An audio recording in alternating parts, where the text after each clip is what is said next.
Αποφάσισα καθώς βολτάρω εδώ με τη Lamborghini μου στο Λιόλι στο Ντουμπάι να κάνω ένα βίντεο αναφορικά με τα χθεσινά ευτράπελα, όπου ανέβασα βίντεο από το τεράστιο μαύρο ματ yacht με το οποίο κάναμε βόλτες με τον Chris Koyes και τις φίλες μας στο Ντουμπάι πριν από μερικές εβδομάδες. Ανέβασα τα κλιπάκια χθες και πέσαν όλα τα όρνια και άντρες και γυναίκες να βγάλουν όση κακία έχουν μέσα τους, λέγοντας οι άντρες πρώτοι πόσο τους πληρώνεις τις βίζιτες, πόσο κοστίζει η ώρα εκεί στο Ντουμπάι, από ποιο site τις πήρες, από πού είναι αυτές οι συνοδοί, και οι γυναίκες απ' την άλλη πω φαντάσου να έχεις άλλες πουτάνες γύρω σου μόνο για τα λεφτά, πω και να θέλουν τα χρήματά σου αυτές οι πουτάνες, οι τσούλες.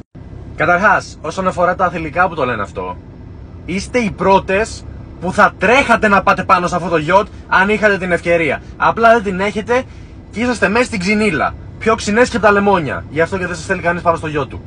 Δεύτερον, όσον αφορά τους άντρες που σκέφτονται ότι η γκόμενα αυτή κοστίζει τόσο και θα την πλήρωνες τόσο, μπλα μπλα μπλα. Ο μόνος λόγος που το σκέφτεσαι αυτό είναι γιατί είσαι ο τύπος που πληρώνει βίζιτες. Ξεκάθαρα. Είσαι ο τύπος που για να γαμίσεις πρέπει να πληρώσει. Πιστεύεις ότι έχω ανάγκη εγώ να πληρώσω? Έχεις μπροστά σου έναν ωραίο, σεξι, νέο, εκατομμυριούχο, πλούσιο, πετυχημένο, έξυπνο άντρα. Θα πάω εγώ να πληρώσω? Δηλαδή, αν δεν έρχονται για μένα, απλά για μένα, για ποιον θα έρθουνε? Για σένα?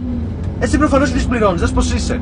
Κοιτάξου τον καθρέφτη, δες ξανά τον εαυτό σου, κοιτάξου βαθιά μέσα στα μάτια σου και παραδέξου το γεγονός ότι είσαι κατώτερο είδος άντρα. Και μετά, αν θες να κάνεις κάτι με αυτό, αντί να κλαίγεσαι και να παίζεις το πουλάκι σου στο υπνοδωμάτιό σου με τα χαρτομάτιλα, τράβα μέχρι το γυμναστήριο. Μπας και αρχίσει και σένα να σε θέλει καμιά γκόμενα, γιατί από τον πυροκύλ που έχεις και το βυζί που έχεις βγάλει σε περνάνε σένα για θηλυκό.